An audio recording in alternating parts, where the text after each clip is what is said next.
Saya bilang sama Pak Hasyim. Hasyim Joyadikusumo. Ya, pasti menang Jokowi. Cinta monyet. Cinta monyet itu tidak pakai akal.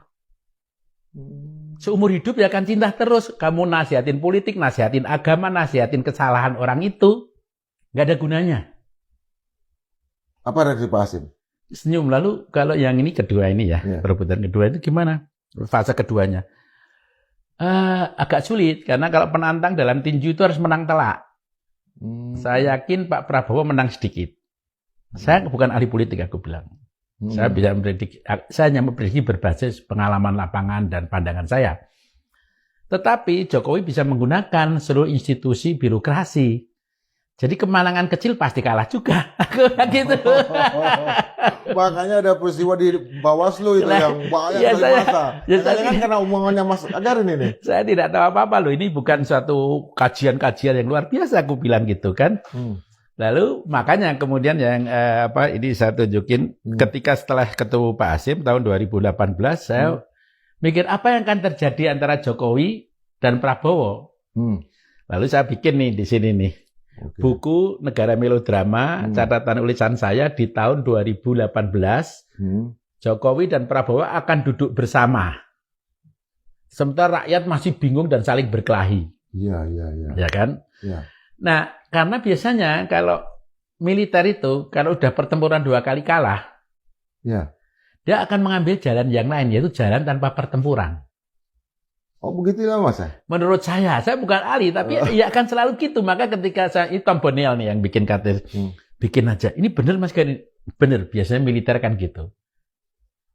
Atau pertempuran 3 kali, besar-besaran. Iya. Atau justru mengambil jalan yang lain, negosiasi.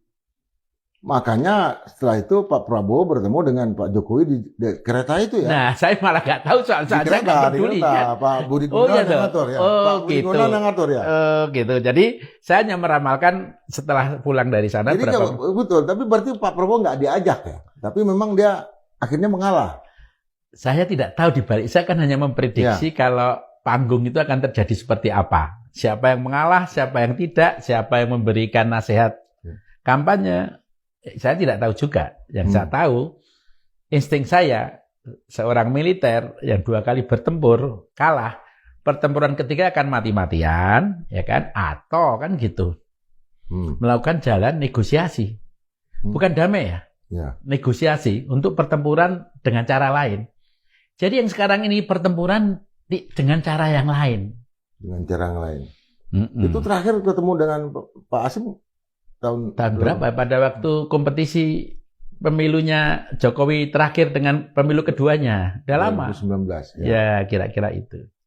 Artinya memprediksi hasil yang terjadi sekarang. Negosiasi duduk bersamanya Prabowo dan Jokowi yang saya ada di buku saya Negara Melodrama ini.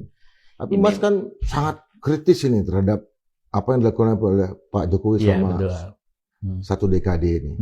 Banyak rusak ini itu apa Mas?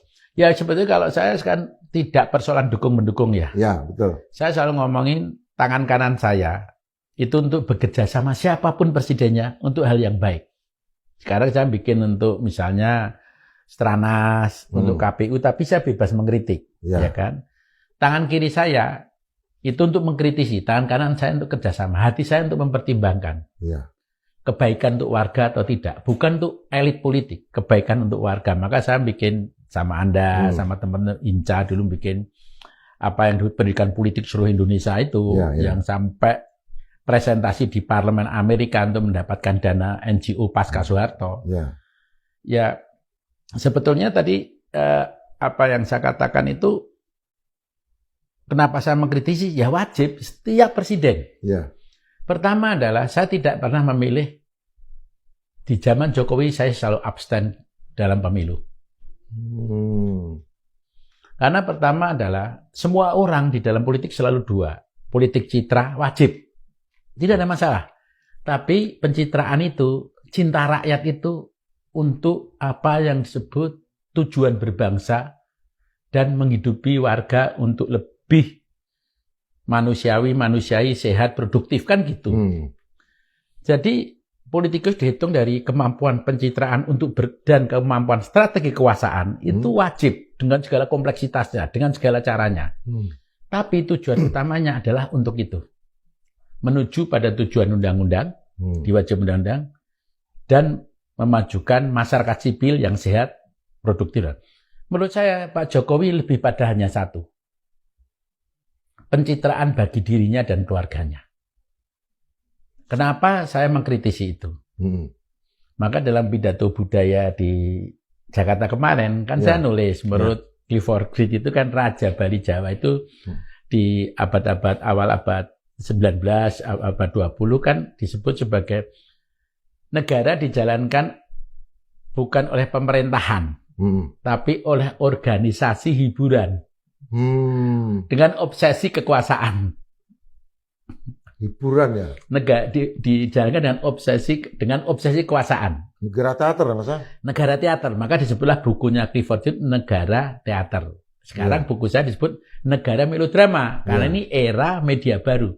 Jokowi menggunakan era media baru ini mengorganisir pemerintahan dengan media baru ini. Sebagai industri hiburan untuk pencitraan dia. Saya sebenarnya sudah presentasi banyak dari awal dia berkuasa. Pertama, cara-cara mengelola itu sebetulnya harus dipelajari dan sebetulnya jenius. Jenius ya? Sayangnya jeniusnya itu untuk kekuasaan diri sendiri, maka saya kritis. Timnya luar biasa. Pertama adalah sebagai tanda kutip citra raja yang berpusat pada dirinya. Jadi selainnya dari titah tangannya. Itu raja dari titah tangannya, nggak boleh. Mau kartu kesehatan ya jangan dari Menteri Kesehatan dong, rajanya dong. Itu untuk rakyat semuanya. Kartu pendidikan, penting kan? Dari Menteri Pendidikan nggak? Nggak. Pernah ngobrol nggak Menteri Pendidikan? Nggak pernah. Dari siapa? Jokowi. Segalanya titah raja. Termasuk terakhir bansos ya? Bansos. 3 hal yang penting kan? Kesehatan, pendidikan, kesejahteraan. Titah raja. Rajalah yang memberi.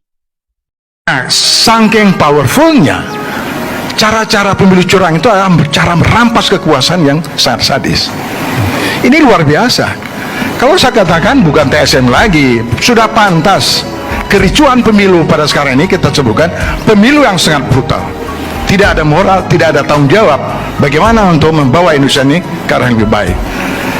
Kita sebenarnya sangat berkepentingan kalau pemilu yang lalu itu seakan-akan masyarakat kita terbelah, kampret dan cebong. Kita berharap sebenarnya pemilu sekarang itu lebih baik. Ketidakpuasan, soal-soal konflik sosial, konflik politik, soal ketimpangan semestinya itu bisa ditransformasikan melalui demokrasi yang lebih berkualitas, melalui pemilu yang berkualitas. Saya kira-kira 2 tahun yang lalu ketika forum rektor mengingatkan masih 2 tahun dong, bahwa kalau bisa pemilu yang akan datang itu kalau bisa pemilu yang lebih berkualitas. Saya sambung ya, jadi Pak Forum Rektor sudah mengingatkan, kampus sudah mengingatkan. Mengapa? Pemilik reformasi itu kan kampus. Tanpa reformasi 98 ini kan nggak ada. Ini kan penumpang gelap semua. Sekarang coba lihat sinologi ini dari partai-partai maupun dari elit-elit strategis. Coba aja dilacak. Apakah mereka sebagai yang kekuatan pro demokrasi? Kita kan bisa lihat. Ya, itu. Yang kedua, saya kira pemilu sekarang ini sangat menentukan sekali. Kericuhan 2019 itu tidak selesai. Apalagi kecurangan pemilu itu tambah lagi. Hebatnya Anies Baswedan itu saya bilang tidak. Karena ada sejumlah persoalan, ya lembaga-lembaga demokrasi itu tidak bisa menyelesaikan. Hanya kebetulan saja Anies itu menjadi katalisator di dalam perubahan itu saja. Andai kata dibuka electoral threshold itu presidential threshold 20, saya kira banyak sekali tokoh-tokoh yang muncul dan itu suatu aset nasional gitu. Kok kita mendesain satu sistem politik yang menjebak kita semua? Yang kedua, sistem politik yang kita bangun itu nggak masuk di akal. pemilu bisa mahal gitu nggak masuk di akal. Kami Partai Umat sebelum di kampanye kami ada survei, kami ada FGD, kami pastikan bahwa Partai Umat itu dia punya dukungan, ditambah ada grassroots-nya, ada akar sosialnya, dia tidak ujuk-ujuk. Jadi kalau hari ini Partai Umat 0, itu melawan akal sehat. Dan Bentar, Anda kan FGD atau survei, kan ini dua hal yang berbeda. Bagaimana Anda bisa ada survei memperkirakan FGD itu kan ketika Anda merasa bahwa Anda dizalimi lah, katakanlah 0%, harusnya mungkin di atas itu, tapi tidak melalui survei, gimana? ya survei sudah dilakukan. Survei berapa di survei internal Partai Umat harusnya? Yang kita pastikan kita lolos. Lolos maksudnya 4%? 4%. Ya. Jauh sekali. Kenapa? 0,4%, Bung Pak Teddy. Justru itu. Jadi apa yang terjadi menurut Anda? Tapi apakah itu masuk akal? Enggak, karena di survei-survei sebelumnya kan juga kecil. Oh enggak, saya survei sudah saya bantah juga. Di lembaga-lembaga survei maksudnya? Ya, soal survei saya sudah bantah, tapi kita tidak perlu bicara sini. Maksudnya survei lembaga survei yang lain Anda bantah? Iyalah, lembaga survei juga bisa kita kuliti. Mana lembaga survei membuka transparan anggarannya? Dari mana anggaran mereka? Satu. Yang kedua, bagaimana cara dia bertanya? Ya, banyak sekali yang kita bisa persoalkan gitu ya. Jadi kita nggak perlu bahas itu. Jadi yang saya ingin katakan pada kesempatan ini adalah, jadi sekarang ini kan ada dua pilihan, mau ke MK atau angket. Faktanya angket itu nggak ada yang percaya. MK tidak ada yang percaya. Ya, itu realitas. Dan bahkan saya sejak awal, waktu Masyumi tidak lewat, saya bilang sama saudara Bayani Ketum, saya waktu itu sekjen Partai Masyumi, tidak bisa, tidak mungkin. Secara politik tidak mungkin. Catatan itu saya nggak perlu jelaskan. Dan sebenarnya banyak sekali fakta-fakta, dan Pak Margarito ini adalah kuasa hukum kita pada saat itu. Jadi banyak fakta-fakta yang ganjil, ya. Dan kemudian juga umat mengalami itu. Ya, sebenarnya umat ini walaupun nggak lolos waktu itu, ya tidak lolos, tetapi setelah dibuktikan lolos. Ya, kemudian itu juga diteliti oleh Pak Bung Peri ini ya. Jadi bukan kata kita, ya. Nah, jadi kontroversi tentang Pilpres ini sudah sangat gawat. Jadi diskusi kita tidak lagi bola-balik soal otak-atik soal suara. Tidak lagi itu. Tapi diskusi kita ini adalah, ya, what next? Hak angket itu. Kalau hak angket ini tidak bisa menjadi kanal penyelesaian konflik politik ini, seperti Bung Islah tadi.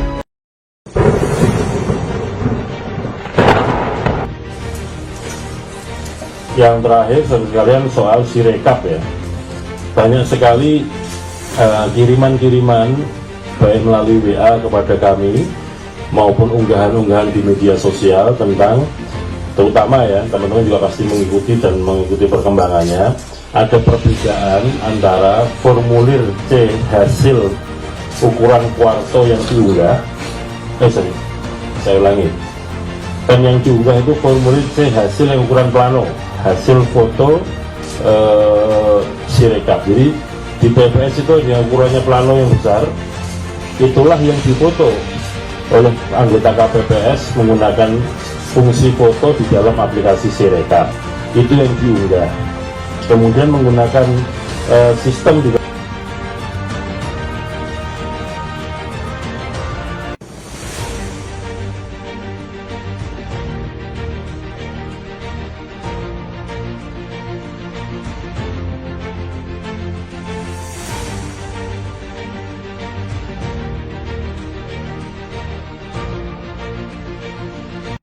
Kemenangan Ganjar pada Pilpres 2024 semakin jelas. Hal tersebut karena elektabilitas Ganjar terus mengalami penguatan di Provinsi Jawa Barat berdasarkan hasil survei